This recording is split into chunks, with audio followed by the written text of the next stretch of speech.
মুসলমান ভাইরা আমার, আল্লাহর নবী বিশ্ব নবী রহমাতুল লিল আলামিন এর রাত্রিতে জান্নাতুল বাকির ভিতরে বিশ্ব নবী গিয়ে ইবাদতে লিপ্ত হয়ে গেছে। এমন সময় আম্মা জান আয়েশা সিদ্দিকার ঘরে সেই দিনে সেই রাত্রিতে থাকার জিম্মাদারি আম্মা জান আয়েশা গভীর রাতে ঘুমায় গেছেন। এমন সময় ঘুম থেকে জেগে দেখেন আমার নবী রাহমাতুল লিল আলামিন বিছানায় নাই। আল্লাহু আকবার বলেন। আমার নবী বিছানায় নাই। এমন সময় আম্মা জান চিন্তা করতেছেন আমার নবী নাকি অন্য কোন বিবির ঘরে গিয়েছে। এমন যখন ধারণা করছেন, ধারণা করার সাথে সাথে আম্মা জান যখন গিয়ে হাঁটি হাঁটি পা পা করে জান্নাতুল বাকির কাছে গেছেন। জান্নাতুল বাকির গেটের ওখানে গিয়ে দেখেন আমার নবী অন্য কোন বিবির ঘরে নাই। জান্নাতুল বাকির ভিতরে গিয়ে রবের কুদরতি কদমে সিজদা দিয়ে আল্লাহর কাছে দোয়া করছে। সুবহানাল্লাহ। জান্নাতুল বাকিতে তিনি ইবাদতে লিপ্ত হয়ে গেছেন। এমন সময়ে আম্মা জান আয়েশা সিদ্দিকা ধারণা করছিলেন হয়তো আমার স্বামী মুহাম্মদুর রাসূলুল্লাহ সাল্লাল্লাহু আলাইহি ওয়াসাল্লাম অন্য কোন বিবির ঘরে গেছেন। নবী আমার যেই মাত্র এই দৃশ্য দেখার পর জান্নাতুল বাকিতে ঘরে ফিরলেন। ঘরে ফেরার পর আম্মা জান আয়েশা সিদ্দিকা রাদিয়াল্লাহু আনহাকে বলতেছেন তুমি কি মনে করেছো? আকুনতি তাখাফিনা আইয়াখফাল্লাহু আলাইকা ওয়া রাসূলুহু। বলতো ইয়া রাসূলুল্লাহ জানানতু আন্নাকা আতাইতা বাদা নিসাইকা, আমি ধারণা করেছিলাম আজকে হয়তো আপনি আমার ঘরকে ছেড়ে অন্য কোন বিবির ঘরে গিয়েছেন। এই কথা বলার পরে ফাকালা ইন্নাল্লাহ তাবারাকা ওয়া তাআলা ইয়ানজিলু লাইলাতান নিসফি মিন শাবানা ইলা সামাঈদ দুনিয়া। আল্লাহু আকবার বলেন। আল্লাহু আকবার। আম্মা জান আয়েশা সিদ্দিকা রাদিয়াল্লাহু আনহা বিশ্ব নবীকে যখন ডাক দিয়ে বললেন নবী আমার আমি ধারণা করছিলাম আপনি হয়তো অন্য কোন বিবির ঘরে গিয়েছেন, কিন্তু না না না, আমি যখন ঘর থেকে বাইরে হয়েছি হাঁটি হাঁটি পা পা করে যখন জান্নাতুল বাকির গেটের কাছে গিয়েছি, জান্নাতুল বাকির গেটের কাছে গিয়ে দেখি আপনি জান্নাতুল বাকির ভিতরে আপনি আপনার রবের সঙ্গে ইবাদতে লিপ্ত হয়ে গেছেন। এরপরে বিশ্ব নবী ডাক দিয়ে বলছেন তুমি কি জানো আজকে কোন রাত? বলছেন না ইয়া রাসূলুল্লাহ জানি না। এটা একটা বর্ণনা পাওয়া যায়। তিনি বার বিশ্ব নবী ডাক দিয়ে বলতেছেন ইন্নাল্লাহ তাবারাকা ওয়া তাআলা ইয়ানজিলু লাইলাতান নিসফি মিন শাবান ইলা সামাঈদ দুনিয়া। এটি হলো অর্ধ শাবান লাইলাতুল বরাতের রাত। এই রাত্রিতে আসমানের মালিক একদম আসমানের উপরে যেই আসমান অর্থাৎ নিচ আসমানে এসে বান্দা দেখে ডাকেন আর বলেন ফায়াগফিরুল্লাহ আকসারা মিন আদাদি শারি গনামি কালবিন। আল্লাহু আকবার বলেন। নিচ আসমানে আসেন, আসার পর আল্লাহ তাআলা এমন ভাবে বান্দাকে ক্ষমা করে দেন, এমন ভাবে ক্ষমার প্রতিশ্রুতি দেন। ডেকে ডেকে আল্লাহ তাআলা বলেন দেখে আসো তোমরা অপরাধ করেছো, আমি আল্লাহর কাছে ক্ষমা চাও। এই রাত্রিতে আল্লাহ পাক রব্বুল আলামিন বান্দাকে ডেকে ডেকে তার জীবনের সমস্ত গুনাহগুলো মাফ করে দেয়। আল্লাহু আকবার বলেন। আল্লাহু আকবার। এটি হলো নিসফি মিন শাবান অর্থাৎ লাইলাতুল বরাত, শবে বরাতের রজনী। বলা হয়েছে কালব গোত্র, আরবের একটা গোত্রের নাম কি? কালব গোত্র। ওই গোত্রে সবচেয়ে বরকি ছাগল লালন পালন বেশি হয়। তো নবী আলাইহিস সালাতু ওয়াস সালাম বলতেছেন কালব গোত্রে যেই পরিমাণ ছাগল আছে এই পরিমাণ ছাগলের যে পশম আছে ছাগলগুলোর পশমের থেকে বেশি আল্লাহ তাআলা তার বান্দাকে আজকে রাত্রিতে মাফ করে দেন। সুবহানাল্লাহ পড়েন। আল্লাহ তাআলা রাত্রিতে আল্লাহ তাআলা কি করে দেন? বান্দাকে মাফ করে দেন। এবং আসমান নিচে এসে ডাকতে থাকেন আর বলতেন কি আছো সমস্যায় পড়ে, আমি রবের কাছে চাও তোমার জীবনের সমস্ত গুনাহগুলো কি করে দেব? মাফ। এখন বলেন তো আমাকে আপনাকে মাফ করবেন কে? আল্লাহ। আল্লাহ তাআলা অবশ্যই অবশ্যই মাফ করবেন, তবে আমাকে আপনাকে সেইভাবে মাফ চাইতে হবে, সেইভাবে মাফ চাইতে হবে। এমন ভাবে চাবো যে আল্লাহ অপরাধ যা করেছি আর কোনোদিন অপরাধ করব না। এটা হলো তাওবা নাসুহা। এটা কি বলেন তো? তাওবা নাসুহা, যে অপরাধ একবার করেছি আর কোনোদিন করব না। এটা কি বলেন তো? তাওবা নাসুহা। তুবা লিমান বুজিদা ফি সাহিফাতিহি ইস্তিগফারান কাসীরান। রাসূল করিম সাল্লাল্লাহু আলাইহি ওয়াসাল্লাম বলেন সুসংবাদ ওই ব্যক্তির জন্য ফি সহিফাতি ইস্তিগফারুন কাসীরুন, যার আমলনামায় বেশি বেশি ইস্তিগফার পাওয়া যায়, অর্থাৎ যে আল্লাহর কাছে বেশি বেশি ক্ষমা চায় তার জন্য বেশি সুসংবাদ। সুবহানাল্লাহ পড়েন। আমার নবীর জীবনে কোনো গুনাহ ছিল না, তারপরেও এত ক্ষমা চেয়েছেন। একদিন সাহাবী বলছেন, একজন সাহাবী, ইয়া রাসূলুল্লাহ, আপনার জীবনে তো কোনো গুনাহই নাই, এত বেশি ইস্তিগফার পড়েন, এত বেশি ক্ষমা চান কেন? রাসূল কারীম সাল্লাল্লাহু আলাইহি ওয়াসাল্লাম বলতেছেন, কেন আমি কি তওবা ইস্তিগফারকারী বান্দাদের অন্তর্ভুক্ত হতে পারবো না? তার মানে হলো যারা আল্লাহর কাছে বেশি ক্ষমা চায়, আল্লাহ তাআলা সবচেয়ে প্রিয় বান্দা। সুবহানাল্লাহ পড়েন। আল্লাহর কাছে যারা বেশি ক্ষমা চায় এরা প্রিয় বান্দা, অপরাধ হবেই। প্রত্যেকটি মানুষের ভিতরে নফসে আম্মারা আছে না নাই? নফসে আম্মারা, প্রত্যেকটি মানুষের মধ্যে তিনটা নফস থাকে। বলেন কয় নফস? তিনটা। একটা হলো নফসে আম্মারা, দুই নম্বর নফসে লাওয়ামা, তিন নম্বর নফসে মুতমাইন্না। নফসে আম্মারা সবসময় মানুষকে খারাপ কাজের দিকে নিয়ে যায়। তো যখন খারাপ কাজ নিয়ে যায়, হঠাৎ সংগঠিত হয়ে গেলে আল্লাহ তাআলা তার ক্ষমার দরজা রাখছেন কি রাখেন না বলেন তো? যখন বান্দা ক্ষমা চায় আল্লাহ সেই বান্দার উপর খুশি হয়ে যায়। সুবহানাল্লাহ পড়েন। মুসলমান ভাইরা রে আমার, এই একটা বর্ণনা। দ্বিতীয় নাম্বার বর্ণনা হলো আম্মা জান আয়েশা সিদ্দিকা রাদিয়াল্লাহু তাআলা আনহা, যেই রাত্রি ওনার ঘরে বিশ্বনবীর থাকার পালা, সেই রাত্রিতে রাহমাতুল আলামিন ওনার ঘরে আসছেন। আসার পরে রাত গভীর হয়ে গেছে, ঘর ছেড়ে জান্নাতুল বাকির ভিতরে গেছেন। যাওয়ার পর দীর্ঘ সিজদা দিয়ে বিশ্বনবী রাহমাতুল লিল আলামিন দীর্ঘ সিজদায় পড়ে আছেন। এমন সময় আম্মা জান আয়েশা সিদ্দিকা রাদিয়াল্লাহু আনহা বলতেছেন, কই গেল মুহাম্মদুর রাসূলুল্লাহ, কই গেল আমার রাহমাতুল আলামিন? নাকি অন্য কোনো বিবির ঘরে চলে গেছেন? এই চিন্তা করতে করতে গিয়ে দেখেন নবী আমার সিজদায় পড়ে লম্বা সিজদা, সিজদা থেকে মাথা ওঠায় না। আল্লাহু আকবার বলেন। সিজদা থেকে মাথা ওঠায় না। এমন সময় আম্মা জান আয়েশা সিদ্দিকা রাদিয়াল্লাহু আনহা নবীজির পায়ের একটা কনিষ্ঠ আঙ্গুলের ভিতরে একটু চিমটি কাটছেন।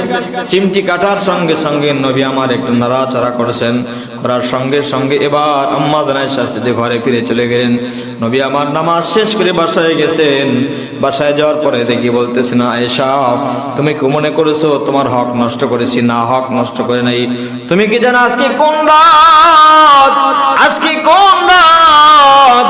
এই রাতের ফজিলত সম্পর্কে তুমি কি জানো? আম্মা জান আয়েশা সিদ্দিকা বলতেছেন, ইয়া রাসূলুল্লাহ, আল্লাহু ওয়া রাসূলুহু আ'লাম, আল্লাহ এবং তার রাসূলই বেশি ভালো জানেন, আমি কিছুই জানি না। নবী আমার বলতেছেন, আজকে অর্ধ শাবান, অর্থাৎ শাবান মাসের 15তম রজনী। এই রাত্রিতে আল্লাহ তাআলা বান্দাদেরকে ডেকে ডেকে বলতে থাকেন, কে আছো অভাবগ্রস্ত, কে আছো ক্ষমা চাইবে, আমি আল্লাহর কাছে ক্ষমা চাও। কে আছো রিজিকের দরকার, রিজিক চাও, আমি আল্লাহ তাআলা তোমার সমস্ত আশা ভরসা সব কিছু পূরণ করে দিব। সুবহানাল্লাহ। এই রাত্রি মর্যাদা আছে না নাই বলেন তো? মর্যাদা। সুতরাং আমরা এর সম্মান বেশিও দিব না, কমও দিব না। কেউ বাড়াইতে বাড়াইতে লাইলাতুল কদরের বেশি বাড়িয়েছে এর মান মর্যাদা। আবার ছাড়তে ছাড়তে কেউ বলছে শবে নাই। আমরা কোনো দলেই নাই, আমরা কোরআন সুন্নাহ মোতাবেক যেটা ওটাই ইনশাআল্লাহ। সুমু ইয়ামাহা, রাসূল কারীম সাল্লাল্লাহু আলাইহি ওয়াসাল্লাম বলেন, দিনে রোজা রাখো, আকুমু লাইলাহা, এবং রাত্রি জাগরণ করো। দিনে রোজা রাখো, রাতে জেগে জেগে আল্লাহর কাছে চাও। আল্লাহ তাআলা আশা করা যায় তোমার জিন্দেগীর সমস্ত গুনাহ কি করে দিবে? মাফ করে দিবেন। তবে কয় শ্রেণীর মানুষ যাদেরকে আল্লাহ তাআলা এই রাত্রিতে কি করবে না? মাফ করবে না। তারা কারা? বিভিন্ন হাদিসের ভিতরে বিভিন্ন বর্ণনা আসছে। রাসূল কারীম সাল্লাল্লাহু আলাইহি ওয়াসাল্লাম বলেন, ফায়াগফির লিকুল্লি শাইইন, আল্লাহ তাআলা সবাইকে এই রাত্রিতে মাফ করে দেয়, ইল্লা রাজুলিন, তবে কিছু সংখ্যক বান্দাদের মাফ করে না। কয় শ্রেণী বলেন তো? দুই শ্রেণীর ব্যক্তিকে মাফ করে না। ইল্লা রাজুলিন মুশরিকিন, এক নম্বর হলো মুশরিক, আও ফি কলবিহি শাহানা, দুই নম্বর হলো অহংকারী। দুই নম্বর কি? অহংকারী, অর্থাৎ হিংসুক যাকে বলা হয়েছে। দুই নম্বর হিংসুক, দুই নম্বর হিংসুক। অন্যান্য হাদিসের ভিতরে আছে অহংকারী। এক নম্বর মুশরিক, যে মনে করে আমার রব যা করেন অন্য কেউ এটা করতে পারে, এরকম কাজ যারা করে এদেরকে আল্লাহ তাআলা লাইলাতুল বরাতের রাতে মাফ করেন। এক নম্বর মুশরিককে আল্লাহ মাফ করে না। দুই নম্বর যারা হিংসুক, মানুষের সফলতা দেখে, মানুষের ভালো কিছু দেখে যারা সহ্য করতে পারে না, লাইলাতুল বরাতে তাদের ক্ষমা নাই, আল্লাহ তাআলা ক্ষমা করে না। দুইজন ব্যক্তি। অন্য হাদিসের ভিতরে আসছে বিশ্ব নবী রাহমাতুল্লাহ আলাইহি বলেন, ইযা কানাত লাইলাতুন নিসফি মিন শাবান নাদা মুনাদিন, লাইলাতুল বরাতের রাত্রিতে আল্লাহ তাআলা একজন ফেরেশতাদের মাধ্যমে বান্দাদেরকে ডাক দেয় যে ডাক দিয়ে কি আছে অভাবগ্রস্ত, আমি আল্লাহর কাছে চাইতে বল, তার অভাব দূর করে দিব। কে আছে ক্ষমা চাবে, আমি আল্লাহ তাআলার কাছে তার কি জীবনের সমস্ত অপরাধ মাফ করে দিব। এবার বলতে থাকেন, তবে ইল্লা উতিয়া ইল্লা জানিয়াতিন বিফরজিহা আও মুশরিকিন, তবে দুইজন বান্দাকে আমি আল্লাহ মাফ করব না। কয় শ্রেণী বলেন তো? দুই শ্রেণী। হাদিসের ভিতরে দুই শ্রেণী বলা হয়েছে। সোয়াবুল ঈমান 3 নম্বর খণ্ড 383 নম্বর হাদিসের ভিতরে রাহমাতুল্লাহ আলাইহি বলেন, দুই শ্রেণীর মানুষকে আল্লাহ মাফ করেন। এক নম্বর হলো মুশরিক, দুই নম্বর যে জিনা করে, জিনাকার বান্দা বান্দীকে এই রাত্রিতে আল্লাহ মাফ করে না। তাহলে আগের হাদিসে দুই শ্রেণী হলো, এক নম্বর মুশরিক, সবগুলোতে কিন্তু মুশরিক আছে। কারণ শিরিক তো জঘন্যতম গুনাহ। পৃথিবীর কোন মানুষের মাঝে একটা শিরিক পাওয়া যায়, জান্নাতে যাওয়ার কোনো সুযোগ নাই। কারণ মুশরিকের জন্য জান্নাত হারাম। বলেন, মুশরিকের জন্য জান্নাত হারাম, ওর কোনো হিসাবই নাই। মুশরিকের কোনো কি নাই, হিসাব নাই। সরাসরি কোথায় যাবে? জাহান্নামে যাবে, আর কোনোদিন সে বের হবে না। কিন্তু শিরক ব্যতীত যদি কবিরা গুনাহ থাকে, আল্লাহ তাআলা তাকে আস্তে আস্তে যদি ক্ষমা করে দিয়াও, পরিশেষে আল্লাহ তাআলা তাকে 10টা দুনিয়ার সমান একটা জান্নাতের মালিক বানিয়ে দেবে। সুবহানাল্লাহ। তবে কখনো আমরা শিরক গুনাহ করব না, শিরক গুনাহ কখনোই করব না ইনশাআল্লাহ। আগের হাদিসে গেল মুশরিক, দুই নম্বর হলো হিংসুক। তাহলে মানুষের সফলতা দেখে, মানুষের ভালো কিছু দেখে আমরা কখনো হিংসা করব না। বাড়ির পাশে বাড়ি, ও 5 তলা বিল্ডিং উঠেছে, আপনি হিংসায় জ্বলেন, আমি হিংসায় জ্বলি। কথা বলেন ঠিক কিনা? কেউ যদি সফলতা অর্জন, ভালো চাকরি পেয়েছে, ভালো কিছু করছে, কিন্তু পাশের বাড়ি আমার, আমি সহ্য করতে পারি না, এটা হিংসা। এটা কি বলেন তো? হিংসা। এই যে রাজনীতি শুরু হয়ে গেছে, এখনো হিংসা। কে কার বিরুদ্ধে কত মিথ্যা কথা, হিংসা তুল করে কে কিভাবে জয়লাভ করে যেতে হবে। কিন্তু এইরকম কাজ যারা করবে, আল্লাহ তাআলা তাদের মাফ করবে না। শবে বরাতের রাত্রিতে আল্লাহ কি করবে না? মাফ করে। প্রথম হাদিসের ভিতরে মুশরিক আর হিংসুক, এই দুইজন ব্যক্তিকে আল্লাহ মাফ করে। দ্বিতীয় নম্বর হাদিসের ভিতরে রাসূল কারীম সাল্লাল্লাহু আলাইহি ওয়াসাল্লাম বলেন যে মুশরিককে আল্লাহ মাফ করবে না। আর দুই নম্বর হলো যারা জিনা করে, যারা কি করে বলেন তো? জিনা করে, ব্যভিচার করে। এই জিনাকার ব্যভিচারীকে আল্লাহ তাআলা কখনো কি করে না? মাফ করে না।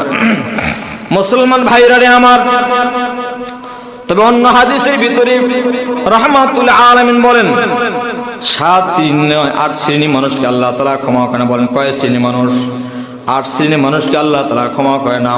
এক নম্বর, যারা আল্লাহ তাআলার সঙ্গে শিরক করবে, শিরককারী বান্দাকে আল্লাহ তাআলা কখনোই মাফ করে না। সূরা নিসার ভিতরে আল্লাহ তাআলা বলেন, ইন্নাল্লাহা লা ইয়াগফিরু আন ইউশরাকা বিহি ওয়া ইয়াগফিরু মা দুনা যালিকা লিমান ইয়াশা।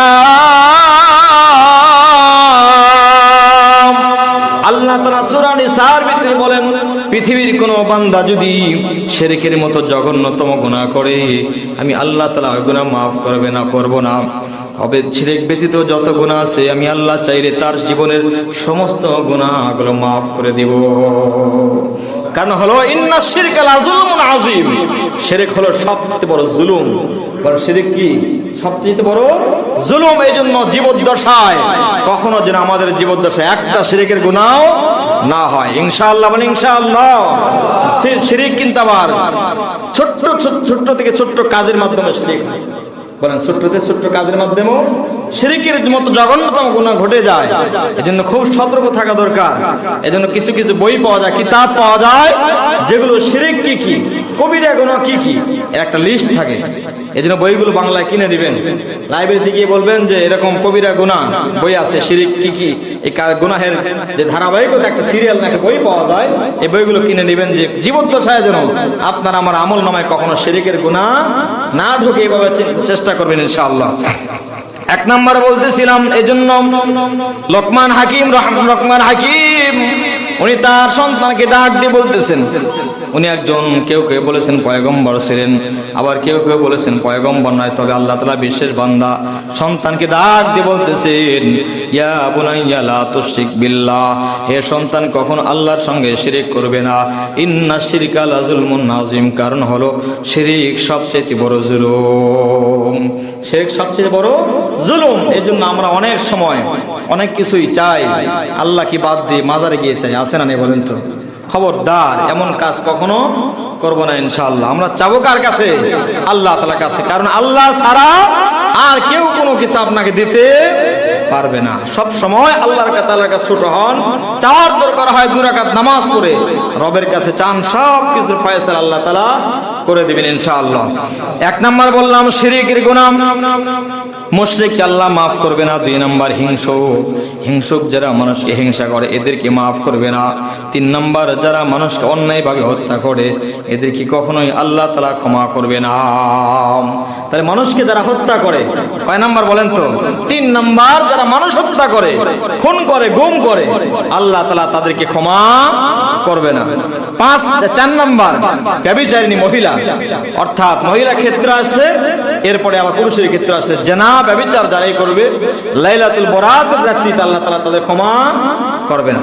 এরপরে 5 নাম্বার আত্মীয়তা ছিন্নকারী, সংক্ষিপ্ত করে বলতেছে, আগামী মঙ্গলবার বাদে ইনশাআল্লাহ বিস্তারিত আলোচনা করব। 5 নাম্বার আত্মীয়তা ছিন্নকারী, যারা সম্পর্ক ছিন্ন করে, আছে না নাই?